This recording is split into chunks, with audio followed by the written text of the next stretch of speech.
Un constat, un combat. Dans un monde où une information en chasse une autre, de crise en crise, toujours amené dans le présent, bienvenue dans la zone libre pour prendre un peu de hauteur. Dans une société de plus en plus dysfonctionnelle confinant à la dystopie, pour éviter le pire, un constat, un combat. Aujourd'hui, en partenariat avec la revue Disruption, les petites nouvelles d'avril, semaine 3. Salut Sébastien. Alors, Salut Gauthier. ça va toujours bien? On fait aller. Écoute, j'espère que les différents thèmes que nous allons traiter aujourd'hui ne vont pas te mettre d'humeur chafouine, parce que nous allons brosser un panorama quand même entre d'un côté les jeunes qui n'arrivent plus à regarder un film, remarque, si c'est du cinéma français, ça peut se comprendre, les archives d'un procès d'un collabo qui vont être ouvertes de manière anticipée, le LFI qui est au banc de la République et les anciens réprouvés Francis Lalanne et Dieudonné qui se présentent aux européennes. On peut dire que la semaine est pas prometteuse mais chargée. Alors, on commence par quoi? Alors, commençons par dans l'ordre où tu les as annoncés, ça fera bien, quoi. Soyons En plus, simples. comme ça fait genre on a un fil de fer, c'est parfait.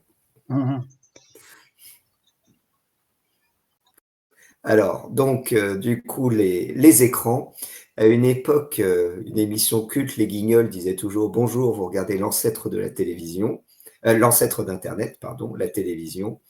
Et bien maintenant, nous sommes tous devant des écrans et nous ne savons plus vraiment ce que nous regardons d'ailleurs, ni d'ailleurs où nous sommes. Qu'est-ce que ça t'inspire? Malheureusement, ça a été largement anticipé. Il y avait déjà, je crois qu'il y avait un chercheur neurologue qui avait fait télévélobotomie. Et maintenant, Démurger, ouais. ouais, et c'était on savait que les écrans avaient l'exposition précoce aux écrans avait des effets dévastateurs. Le côté un peu rassurant que j'entends beaucoup de parents qui disent qu'ils privent d'écran leurs enfants, ils font en sorte que leurs enfants soient pas devant un écran jeune. Mais après, entre la théorie et la pratique, mais ce qu'on voit, c'est que des jeunes adultes, pour le coup, qui sont donc développés, on va dire, sur le plan cérébral, ont fini leur croissance, on a un vrai changement. C'est peut-être pas tant une question de déficience que de surexposition aux écrans. Je pense. Alors, c'est une idée peut-être simpliste, mais qu'on a un capital, en fait, une jauge de tolérance, d'endurance devant un écran, et que entre de 30 secondes en 5 minutes, comme c'est les formats ultra courts qui sont, qu'on trouve sur YouTube, Facebook, mais surtout sur TikTok, au bout d'un moment, tu allumes tout ça et en fait, t'as plus même sans en avoir vraiment conscience, t'en peux plus, quoi. Et Ce qui est rigolo, c'est que quand je discute pas mal avec des jeunes, ils disent qu'il y a une vraie cassure générationnelle au cours des 2-3 dernières années. C'est qu'il y a encore les jeunes qui ont 20 ans à l'heure actuelle ne regardaient pas TikTok. ouais. Et ils comprennent plus leurs petits frères et petites sœurs parce qu'ils ils passent leur temps sur TikTok et ils disent mais tout fout le camp ma bonne dame, un petit peu ce que disaient les gens quand les gens se sont mis à YouTube, quoi. Mais c'est assez impressionnant à ce niveau-là. Après, en fait, le truc sur les écrans, on n'a pas. Je me rappelle dans les années 90, on se foutait de la gueule déjà des Américains qui n'étaient pas capables de regarder un film et qui préféraient les séries. Parce que déjà, un film, c'était trop long pour eux. Donc, Maintenant, beaucoup de gens regardent en fait des résumés de films sur YouTube. Oui, beaucoup, des résumés de films, des résumés d'épisodes, des extraits. En plus, c'est terrible parce qu'en fait, forcément, ça te casse l'envie. C'est logique. Si tu as déjà vu les meilleurs morceaux, tu te spoil avec les meilleurs morceaux. C'est très difficile aujourd'hui, de toute façon, avec l'exposition, de ne pas se spoiler. Ça aussi, ça peut jouer, en fait. À quoi bon aller au cinéma, claquer 5 euros ou louer le film, alors si je sais déjà ce qui va se passer. Donc, ça, c'est un autre problème.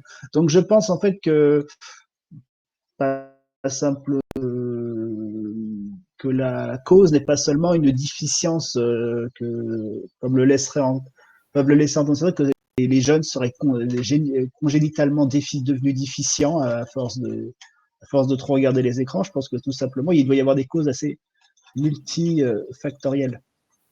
Ouais. Bah, en plus, faut reconnaître que par exemple, la lecture, quand on voit un écran, c'est de plus en plus difficile, y compris d'ailleurs pour les adultes, hein. Moi, je me demande même si les adultes sont pas plus touchés que les jeunes. Parce que mine de rien, les jeunes ont un cerveau plastique, donc ils commencent à développer des modes de raisonnement qui sont. Il y a vraiment de gros débats dans la littérature sur ce point-là. Par exemple, je me rappelle, je ne sais pas si tu vois les bouquins de Michéa, un peu comme écrit. Oui, un peu des scolies qu'il appelle ça. Ouais, c'est ça. Michéa, c'est pas écrire de manière linéaire. Ce qui fait que c'est super compliqué pour moi de lire du Michéa parce que ça part vraiment dans tous les sens. C'est quasiment des liens hypertextes. Et ce que j'ai remarqué, c'est que l'écriture de Michéa passe beaucoup mieux chez les jeunes générations que par exemple l'écriture de George Steiner, qui lui écrit de manière très linéaire avec des alinéas en bas de page. Donc, en fait, je me fais moins de soucis pour les jeunes que pour les gens de notre âge, de 40-50 ans, parce que nous, on est foutus, on a notre mode de pensée linéaire, mais comme on est de plus en plus devant les écrans, bah, on perd nos capacités de concentration. J'avoue. Alors, moi, je me suis barré de Facebook il y a bientôt, je crois, 1 an. Et je pense que c'est à peu près la meilleure idée que j'ai eue de ces 2 dernières années, quoi. Ça m'a fait un bien fou. Après, je n'irai jamais sur Twitter parce que à un moment, stop, quoi. Twitter, ça n'existe plus de toute façon. C'est X. Oui, ça s'appelle X maintenant. Tout le monde s'en fout que ça a changé de nom, mais c'est un peu le problème. Mais c'est quand même un génie, Elon Musk. Il y a un truc qui est un nom connu dans le monde entier. Tu prends le contrôle de la marque et tu changes le nom. C'est quelque chose que j'ai jamais compris. C'est une démonstration de pouvoir, je pense. Il voulait montrer que c'était à lui maintenant et faire une révolution culturelle au sein de la boîte. Mais commercialement, c'est peut-être pas l'idée la plus géniale. Mais de toute façon, est-ce que la logique commerciale s'applique à Elon Musk ou à ces mecs-là? De toute façon, quand tu es multimilliardaire, tu peux te permettre de perdre je ne sais pas combien tu perds quelques milliards sur un truc qui foire. Bon, bah, à la limite, ça te fait de la pub. Et comme ça, il y a tout le monde qui parle de toi. Presque, tu vois. Bon, après, on s'éloigne un peu du sujet. Ok, bah écoute, je propose qu'on change de sujet vu qu'on est parti trop loin, ça a trop dérivé. Donc, un article du Monde qui nous annonce que l'ouverture anticipée des archives du procès du milicien Paul Touvier.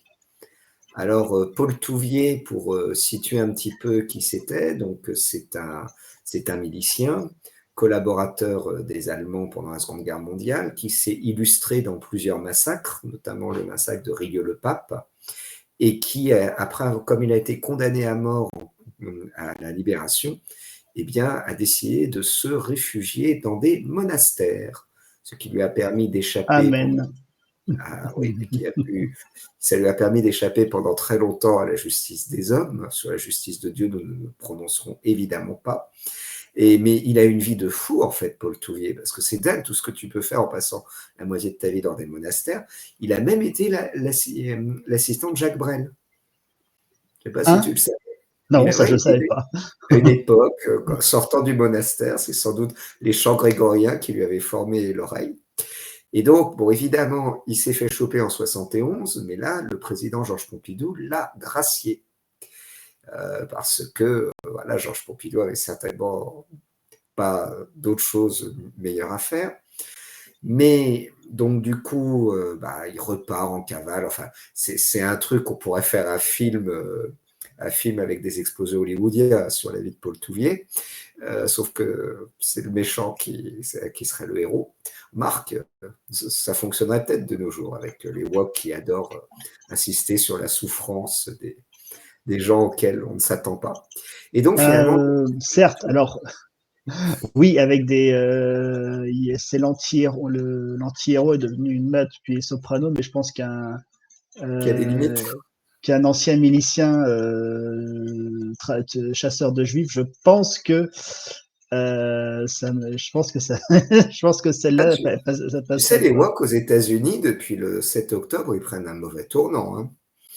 Moi, je serais inquiet.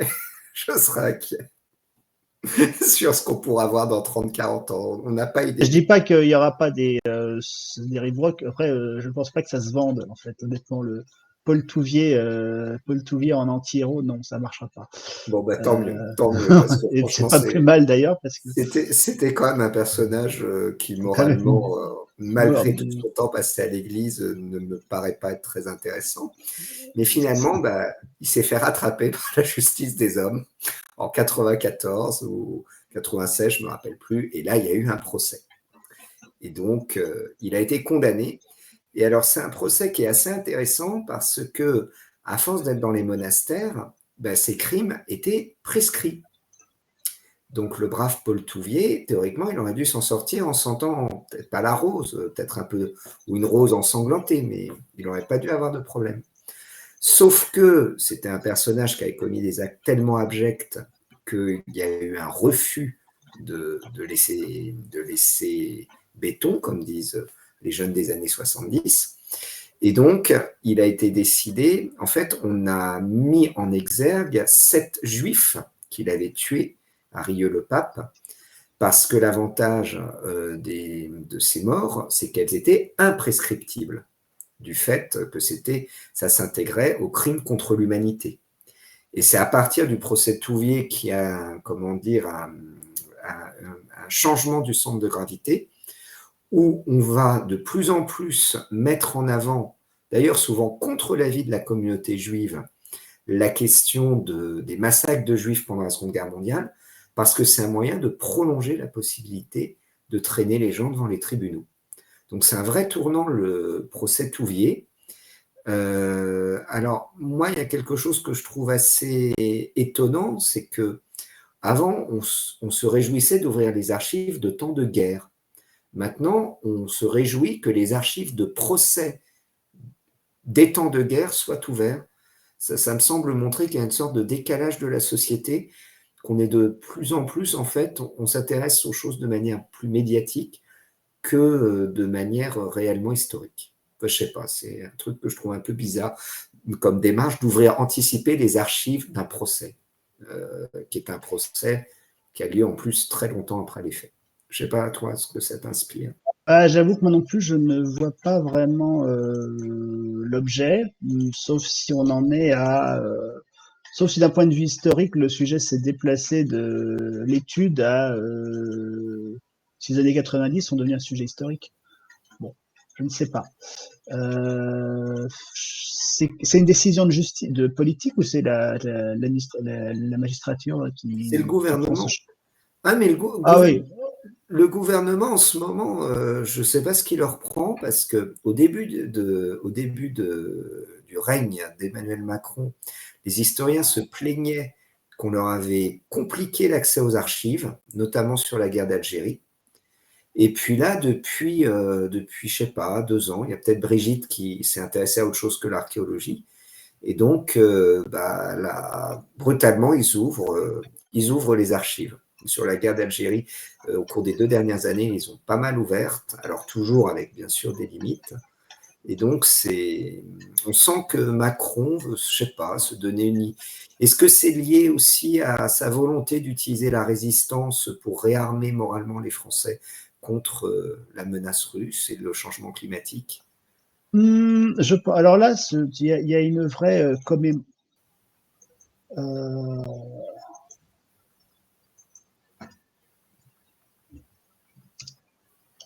il y a une vraie commémorationnite de la part de Macron et du gouvernement. Ça, c'est parce que sur le front des dossiers lourds, l'économie, l'emploi, la sécurité, etc., tout est aux fraises, c'est une catastrophe. Il est en minorité permanente depuis il va l'être jusqu'à la fin de son Il y mandat. avait le coup d'État permanent, maintenant c'est la minorité permanente. C'est du coup d'État permanent, parce que quand on est à mitrailler, à faire passer toutes les lois au 49.3, on n'est déjà plus vraiment en démocratie. Mais non, alors dans ce cas, si c'est le gouvernement qui décide, là, la question, comme dirait le poète, elle est vite répondue. Comme dirait l'influenceur poète du temps moderne, elle est vite répondue. C'est un moyen de se refaire la cerise. Un voyage, les deux recettes du président en souffrance, c'est les voyages à l'étranger, les grands événements internationaux, et si possible, Ben, ça tombe bien, il y a les Jeux Olympiques bientôt. voilà, les Jeux Olympiques. Quand c'est pas les Jeux Olympiques, c'est la Coupe du Monde. Quand c'est pas, c'est la COP 21. Tu vois, c'est ce genre de truc. Quand on a perdu un peu la main, on est complètement largué en fait sur le lourd, ce dossier lourd. Voilà, c'est la COP 21 comme moyen, par exemple, de peser, d'exister sur la scène internationale pour les Européens. Donc, en fait, ne faisait plus rien, en fait. C'est assez. Et ben là, sur la scène intérieure, il y a aussi un autre front, c'est la commémoration. Il y a eu, on guettait le décès des derniers poilus, avec une certaine avidité pour faire une commémoration, etc. Les grandes Et les dates, là, derniers je rappelle résistants. aussi qu'on est le 80e anniversaire du débarquement cette année. Donc en fait, oui, Macron fait de la commémo à fond les ballons, et ça, voilà, comme maintenant on en est à faire de la commémoration sur les procès des collabos et non pas sur leurs procès, sur leur faire des procès puisqu'il n'y en a plus en fait. Ils sont soit morts, soit ils ont été jugés, soit ils sont morts depuis longtemps. Donc Alors, c'est un. justement, moi, c'est un peu la question que je me pose dans la France de 2024. Que représente Paul Touvier? Parce que, alors peut-être que pour les électeurs de Macron, qui ont généralement plus de 60 ans, ça représente quelque chose. Mais je pense que globalement, tout le monde s'en bat les couilles de Paul Touvier. Bah non, en fait, c'est ça le paradoxe et la folie en fait dans laquelle on vit.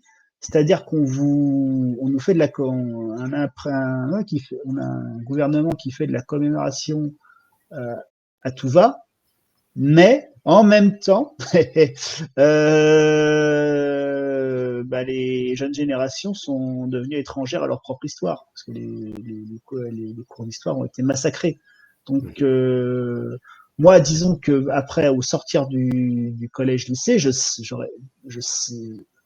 savais qui était Paul Touvier. Ou en tout cas, j'aurais pu si ça avait été passé à la trappe à l'école, j'aurais pu capter, on va dire, assez rapidement. Maintenant, c'était ça aussi le Déjà, un problème. Par mec exemple, qui est en cachette dans nous, des monastères, il n'y a plus de monastères en France, ou presque voilà, plus. c'est ça. Mais le truc assez terrible, c'est que c'est la même chose avec les visites dans les anciens camps de concentration. Les profs, les parents, ça, sont scandalisés et très inquiets de voir que les jeunes s'en battent les rouleaux, comme tu dis. Mais en même temps, on a tout fait pour qu'ils s'en foutent, en fait. Bah, Donc, après, c'est aussi toujours la question de la contextualisation. C'est que pour les adultes, il y a vraiment cette idée qu'il y a une forme de respect très particulier, que le cours sur la Shoah, il faut absolument qu'il soit nickel, au cordeau, pour faire comprendre ça aux jeunes. Alors que, en fait, pour les jeunes générations, bah, c'est de l'histoire qui est presque qui est aussi ancienne que la Première Guerre mondiale. Et quand il y a du bordel en cours sur la Première Guerre mondiale, ça choque personne. Par contre, du fait de ce très très grand investissement des générations encore de notre époque et de celle d'avant sur la question de la Seconde Guerre mondiale, bah, un comportement de désinvolture vis-à-vis de l'histoire qui est assez classique prend tout de suite une dimension alors de faute morale. ouais, Enfin, bref. mais bon. Autre nouvelle génération, nouveaux repères. Et Je pense que malheureusement, par exemple, pour la nouvelle génération, le 7 octobre, ça parle beaucoup plus que Paul Touvier. La guerre israélo-palestinienne. Et d'ailleurs, ils on n'auront voit. pas besoin d'un article qui était Paul Touvier. Déjà, qui était, voilà, ils auraient besoin d'un article qui était Paul Touvier pour capter. Le 7 octobre, c'est de l'histoire immédiate, c'est leur histoire. Si tu veux, c'est comme moi, notre génération. Moi, j'avais 19 ans, je crois, pour le 11 septembre. Donc, Oui, c'est clair.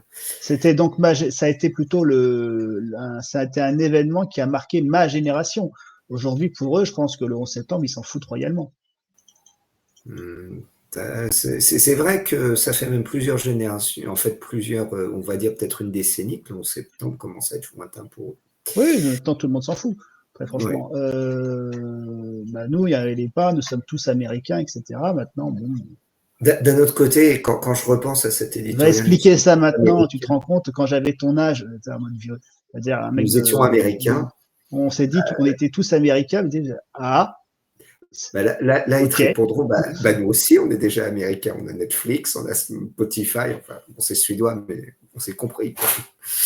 Ouais. Donc, écoute, justement, pour faire la transition sur le 7 octobre et la question de la Palestine, ça chauffe, puisque Jean-Luc Mélenchon, après avoir subi les avanies d'une perquisition, tu te rappelles, où il rappelait qu'il était la Ouais. République et donc qu'on ne le touchait pas, et bien maintenant, on le prive carrément de parole en annulant un meeting, alors que Rima Hassan, la candidate LFI aux européennes, est convoquée par la police pour apologie de terrorisme.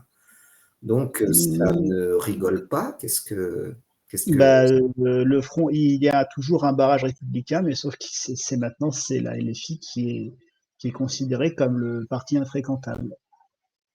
Et c'est ouais. dingue Ah, quand parce que même. du moment où le Rassemblement national est accepté par les associations juives dans le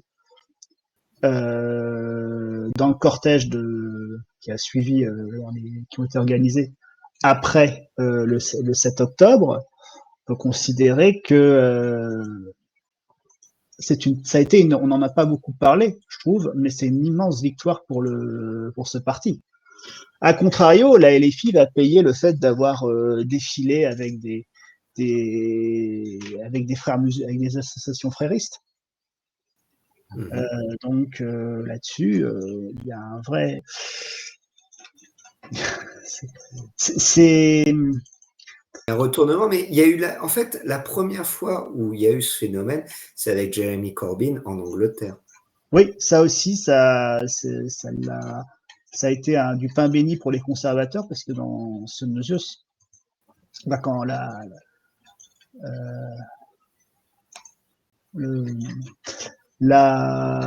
les travaillistes ont été incapables de reprendre la main, on va dire, face aux conservateurs.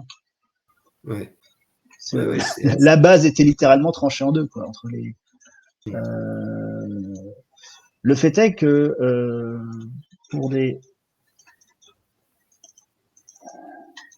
pour une partie de la jeunesse sur la question israélo-palestinienne, sur le conflit israélo-palestinien, leur religion est faite, si je puis dire. Oui. Et là encore, ça fait une fracture de plus dans la société française. Oui. Mais moi, quand même, je trouve ça incroyable qu'on puisse en arriver là avec la LFI, quoi. De suspendre un meeting, c'est quand même pas quelque chose. Le système, en fait, comme les partis de gouvernement n'ont quasiment plus de programme, ils appliquent les décisions de l'Union européenne, ils n'ont rien à dire. C'est des gens qui n'ont plus rien à dire, en fait. Ça arrive, hein, on a déjà eu les centristes dans les années 30, enfin pas les centristes, qu'est-ce que je raconte, les radicaux, qui n'avaient plus de programme, c'était le même problème. Et ces gens, et en fait, c'était un pourrissement de la vie politique. Et dans le cas actuel, comment s'en sortait notre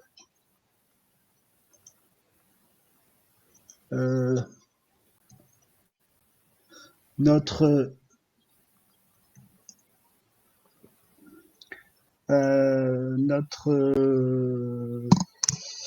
notre système politique, notre scène politique, si elle n'avait pas un croque-mitaine. Ce croque-mitaine, ça a été ça a été très longtemps le Front National de Le Pen père. Et là, avec Jordan Bardella, la dédiabolisation arrive à son terme. C'est-à-dire que quand tu es accepté par les associations juives de France et quand tu es autorisé, elle te laisse défiler avec elle, bon, tu as gagné en fait.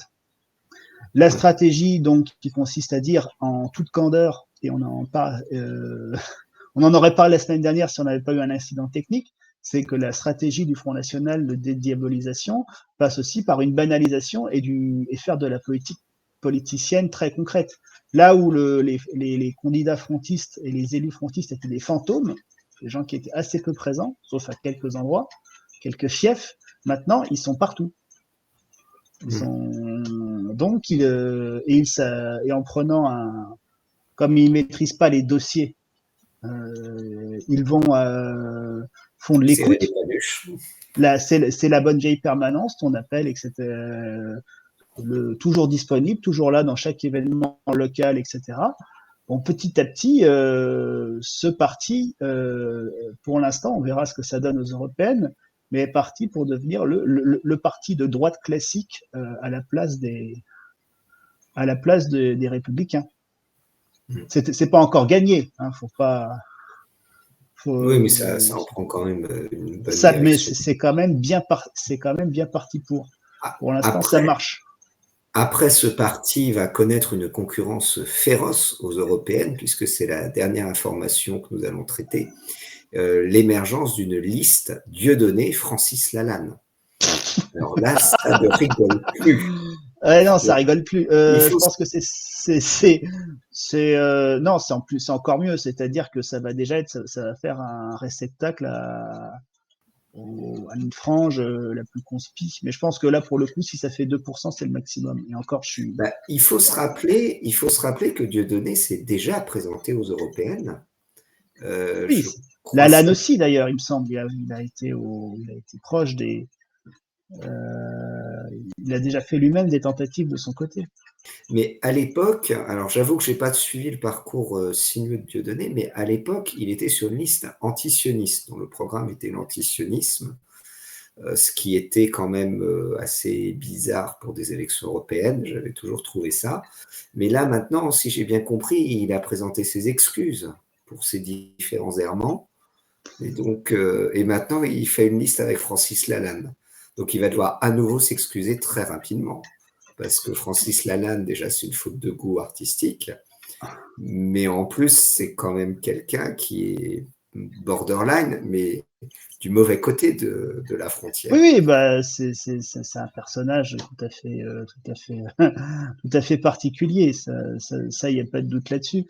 De toute façon, les Européennes ont toujours été l'occasion pour des uluberlus présentés. On a quand même eu une partie animaliste. Hein. Enfin, rappelez que quand même le parti animaliste avec comment on appelle, avec un beagle sur son affiche avait fait plus que le premier parti souverainiste. Donc, bon.